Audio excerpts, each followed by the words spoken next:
자유와 이제 방종이 있습니다. 자유와 방종은 비슷해 보일 수 있지만 사실은 전혀 다르죠.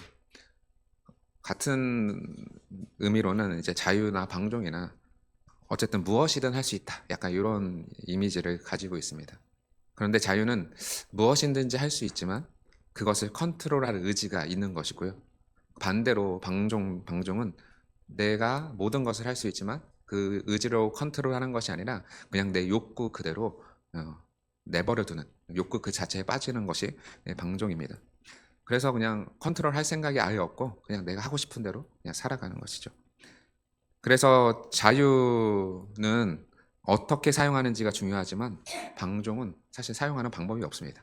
왜냐하면 내 욕구대로 하는 것이기 때문에 그렇습니다.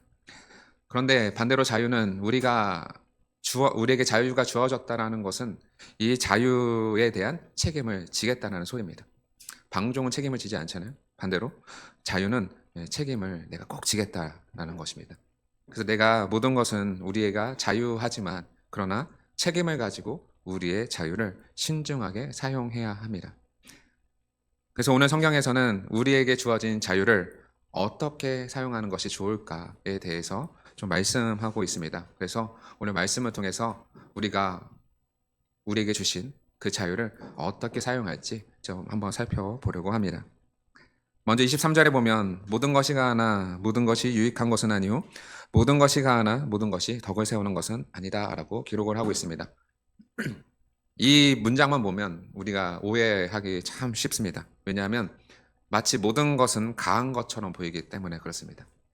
그래서 오해하면 이런 오해까지 가능할 것 같습니다. 내가 주 안에 있기 때문에 모든 것이 가하잖아요. 내가 죄를 짓든 짓지 않든 그건 내 자유니까 모든 것이 가하잖아요.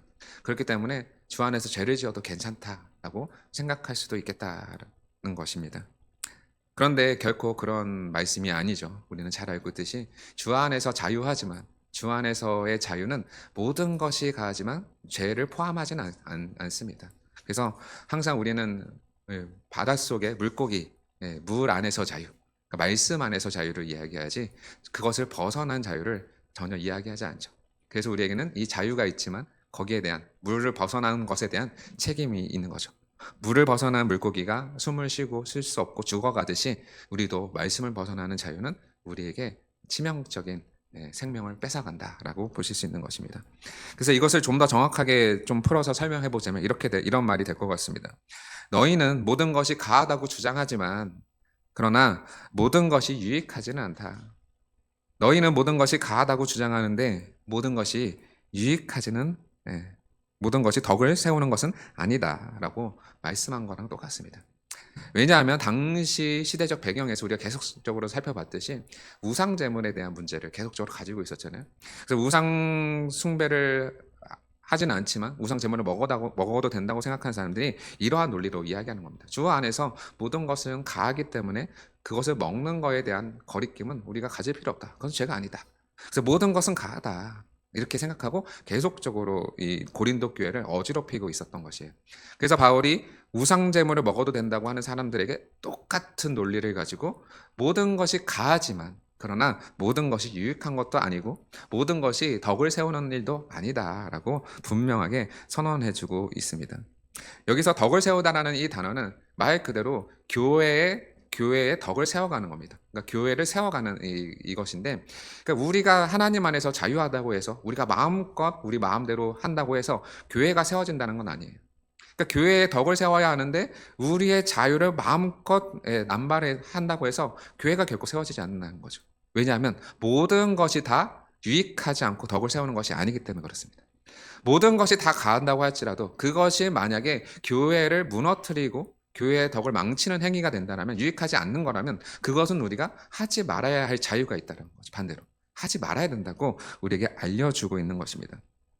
그래서 오늘 성경에서 말하는 자유는 우리가 모든 것을 할 수 있다고 생각하지만 그것이 아니라 분명히 유익한 것이 있고 교회를 세워가는 것이 있는데 우리는 거기에 맞춰서 우리의 자유를 사용해야 한다라고 가르쳐 주고 있는 것입니다. 그래서 그리스도인에게는 참 자유가 있지만 그러나 그것이 남용하고 방종하라고 내 마음껏 살라라고 주신 자유가 아니라 무엇을 선택할 때 우리에 있어서 가장 중요한 기준점을 주는데 그것이 무엇이냐면 바로 모든 것이 가하지만 모든 것이 유익하지 않는 것을 우리가 배제해야 되는 거죠. 또 모든 것이 가하지만 모든 것이 덕을 세우는 것이 아니라면 그 덕을 세우지 않는 것에 대해서 우리가 버려야 하는 거죠. 그래서 우리는 이러한 원칙을 세워서 우리가 어떻게 행동하고 어떻게 선택해야 과연 우리가 유익하고 그리고 이 모든 것이 교회를 세워가는 걸까라는 이 기준점을 어떻게 보면 제시해주고 있는 것입니다. 참 자유가 있지만 그러나 분명한 기준점을 가지고 우리가 이 자유를 누리고 그리고 이 자유에 대한 책임을 져야 한다는 사실을 우리에게 알려주고 있는 것입니다. 그래서 여러분들이 살아갈 때 또 교회에서 무언가를 할 때 항상 우리가 염두에 둬야 할 것은 우리가 지금 하고 있는 행동과 말과 태도들이 과연 교회를 세우는 일인가 아니면 교회를 세우지 않는 일인가에 대한 고민을 우리가 하면서 하나님 앞에서 기도하면서 우리가 이 생활과 태도와 말들을 우리가 하나하나 해 나가야 할 것입니다. 그뿐만 아닙니다. 24절에 보면 누구든지 자기 유익을 구하지 말고 남의 유익을 구하라 라고 가르칩니다.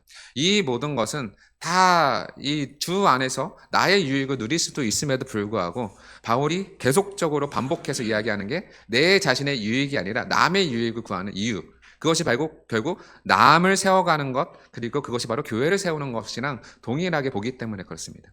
그러니까 교회를 세우는 것은 나 자신도 하나님 앞에 서는 것이지만 그냥 반대로 남의 유익인 남의 자신을 함께 세워가는 것이 함께 교회를 세워가는 일이기 때문에 그런 것이에요. 우리 사람의 몸이 결국 교회의 그 비유잖아요. 우리가 그거 잘 알고 있듯이 에베소서에서 말씀하고 있듯이 머리는 그리스도시고 그 몸이 교회다라고 말씀하셨단 말이죠. 우리의 팔과 우리의 다리와 우리의 심장과 우리의 몸은 각자의 부족한 점을 채우기 있는 것이죠. 이 한 손의 유익을 위해서 살아가는 게 아니라 모든 사람, 남의 유익, 이 그리스도의 몸이라는 이 사람의 몸이라는 그것을 위해서 유익하게 각자 행동하는 것이지 자신을 위해서만 행동하지 않기 때문에 그렇습니다. 그래서 교회를 세워가고 하나의 몸을 세워가는 것은 나의 유익이 아니라 남의 유익을 구하면서 이 몸된 교회가 어떻게 유익함을 얻을까?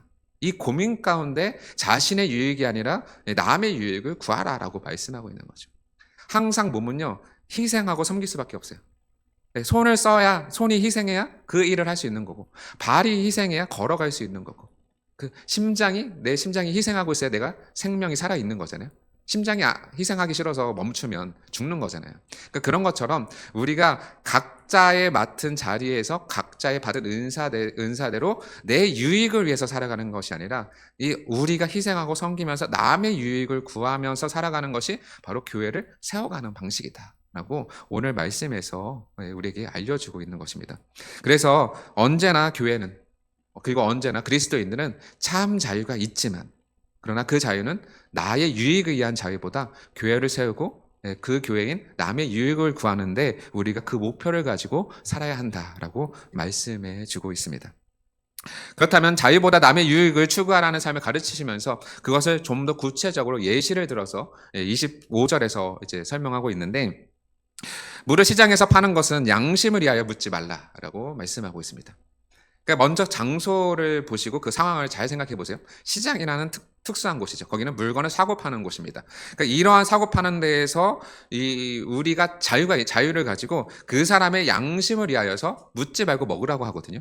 왜 이러한 일이 있냐면 당시 이제 고린도 교회 배경 가운데 있는데 고린도 교회의 특징은 뭐냐면 그 로마에 있는 그 시장들의 특징은 많은 신전들을 섬기고 있었기 때문에 그들이 시장에서 파는 음식들이 고기들이 대부분 이방 신전에서 제사로 드려지고 남은 고기들을 시장에 와서 팔기 시작을 했단 말이죠. 그러니까 이제 유대교 같은 전통 신앙에 있는 사람들은 이 고기가 혹시 이방 신전에 바쳐진 제물일까 아닐까에 대한 이런 고민들이 있었죠. 그러니까 고기를 살 때 어떠한 행동을 하느냐, 어떠한 질문을 하느냐, 이 고기가 이방 신전에 바쳤던 제물입니까? 라고 물어보는 거죠. 물어보지 않으면 자신이 이방에게 바쳐진 그 제물을 먹게 되기 때문에 그것을 원치 않았던 거예요.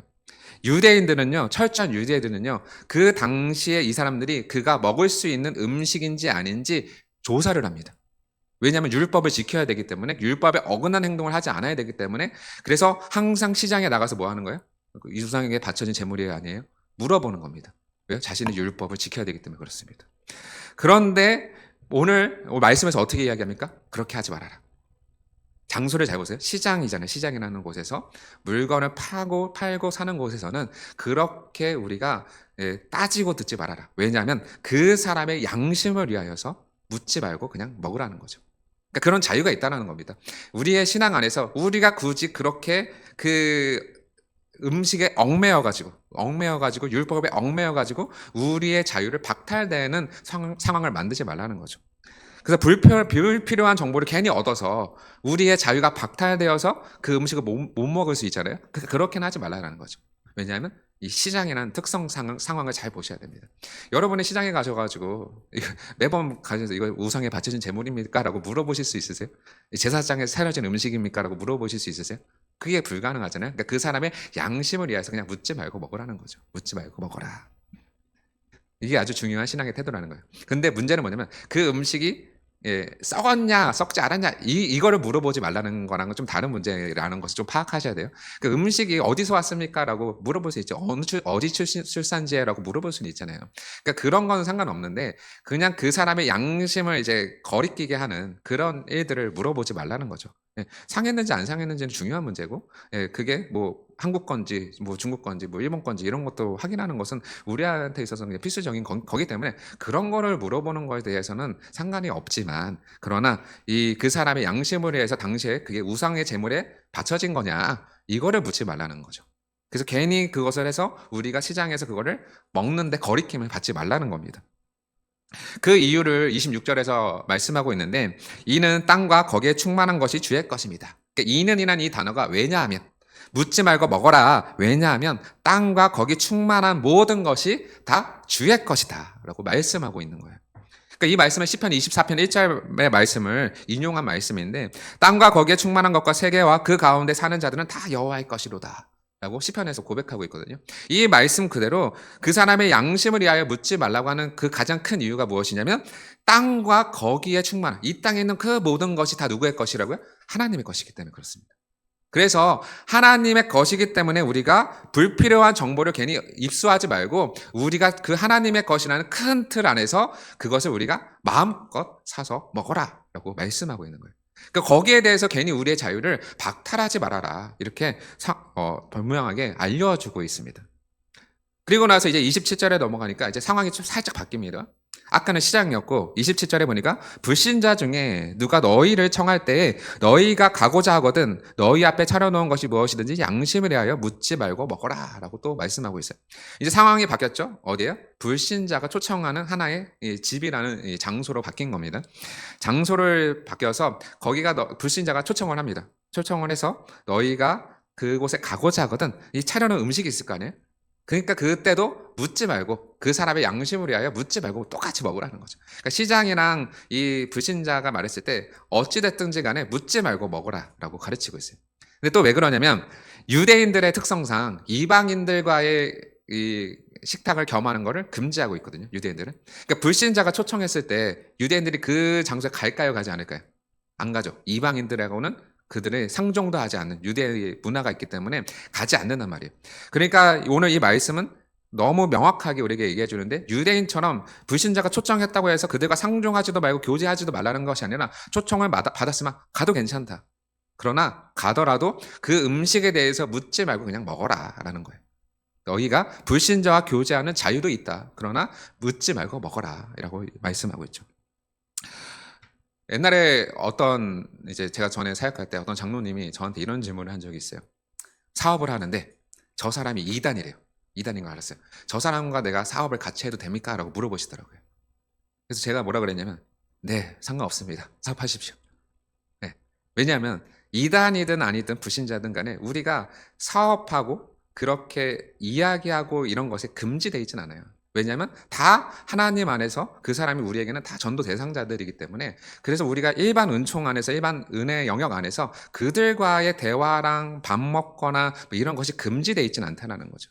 그냥 자유 안에서 그 사람과 사업해도 문제될 거 없고 그 사람과 밥 먹어도 문제될 건 없습니다.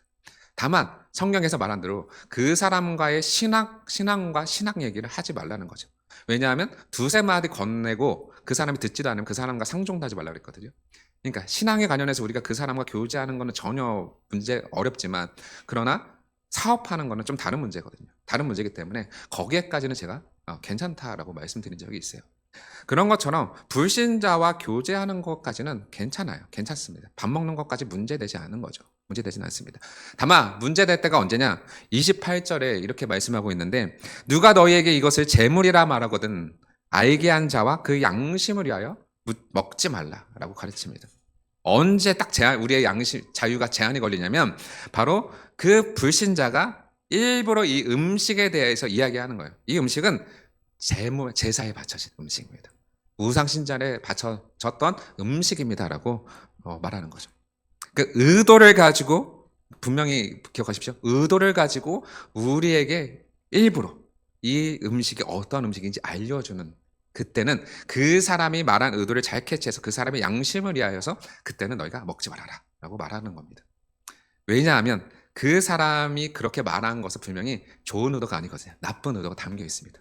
왜냐하면 예수 믿는 사람들이 우상에 바쳐진 제물을 먹지 않는 그 문화를 알고 있는 사람이었다면 일부러 그 이야기를 꺼냈다는 것은 이 사람이 과연 정말로 신앙인인가 아닌가를 테스트해보는 거거든요. 안 좋은 거죠. 내가 그 얘기를 먹었을 때 이 사람은 가짜구나 라는 것을 파악하게 되는 겁니다. 한마디로 우리가 이 사회생활 하실 때 나중에 이제 어쩔 수 없이 술집에 가거나 이런 회식에 가면 사람들이 자꾸 테스트를 한단 말이에요. 크리스찬들이 자꾸 테스트를 하는데 술 마시라고 자꾸 권한단 말이죠. 네, 권해요. 그때 마시는 사람이 있고, 저는 예수님을 믿어서 저는 술을 마시지 않습니다 라고 말하는 사람이 있어요. 그럼 말하면 괜찮아, 먹어도 돼, 저 사람도 먹던데, 이런 말을 의도적으로 꺼내는 사람들이 있어요. 네, 그런 사람들 앞에서 우리가 그때 마시게 되면 그 사람의 양심에 걸려서 우리가 범죄하게 되는 행위를 갖고 오게 됩니다. 그러니까 이것은 무엇이냐면 그 의도가 있기 때문에 우리가 거기에서 명확하게 계속적으로 선을 그어서 마시면 안 된다. 예수님께서도 말씀하셨습니다. 남을 실족해 하는 죄를 범하지 말아라. 그러니까 그 사람의 양심을 가지고 일부러 의도로 말했다는 것을 우리가 마시게 되는 순간 어찌됐든 간에 그 사람이 예수를 믿지 않든 간에 그것으로 인해서 실족을 당하게 되는 거예요. 자연스럽게. 그래서 실족을 범하게 되는 남을 실족해 하는 죄까지 우리가 짓게 되는 행위가 되기 때문에 오늘 말씀에서도 그렇고 재물이라고 말하거든, 너희가 크리스찬이라는 말을 일부러 의도적으로 꺼내거든 그 사람들의 양심을 위해서 우리가 행하지 말아라 라고 말씀하고 있는 것입니다. 우리의 자유가 철저하게 제한되는 그 부분이죠. 29절에서 말하는 것은 내가 말한 양심은 너희의 것이 아니요 남의 것이니 어찌하여 내 자유가 남의 양심으로 말미암아 판단을 받겠느냐. 그러니까 이 바울이 성경에서 말하고 있는 양심은 우리 양심이 아니에요. 우리는 예수님 안에서 자유하기 때문에 우리의 양심은 거리낌을 받지 않습니다. 그런데 지금 말하고 있는 양심은 누구냐면 그 상대편에 대한 양심이라는 거죠. 그 사람의 양심이 의도를 가지고 우리의 양심을 계속 찌르는 겁니다. 그렇기 때문에 오늘 우리 양심은 내 양심이 아니라 그 사람의 양심을 바라보면서 그 사람 때문에 먹지 말아라 라고 하는 거죠. 그러니까 이 의도를 잘 파악하셔야 합니다. 물론 우리의 자유가 그 사람의 양심에 의해서 판단을 받지 않지만 전체적인 문맥으로 쫙 보면 내 유익을 위해서 나한테는 거리낌이 없어요. 모든 것이 가하다고 생각할 수 있지만, 그러나 그 사람의 양심에 지금 거리낌이 되고 유익하지 않고 그 사람을 실족하게 하는 행위가 되기 때문에 그것은 결코 유익하지 않고 그것은 무너뜨리는 행위가 된다라고 하기 때문에 판단은 받지 않지만 결코 해서는 안 된다라고 말씀해주고 있는 것이에요. 30절도 마찬가지예요. 만약에 내가 감사함으로 참여하면 어찌하여 내가 감사하는 것으로 말미암아 비방하겠느냐. 그러니까 내 자유 자체는 비방을 받지 않는다라는 거죠. 내 자유 자체는 비방을 받을 수 없는 것입니다. 결코. 그러나 그 사람의 양심에 의해서 그 사람을 실족하게 하고 그 사람을 유익하지 못하게 하는 행위가 되기 때문에 비록 우리는 감사함으로 받을 수 있지만 그 사람이 실족할까를 염려해서 우리가 하지 말아야 한다라고 말씀해 주고 있는 것입니다.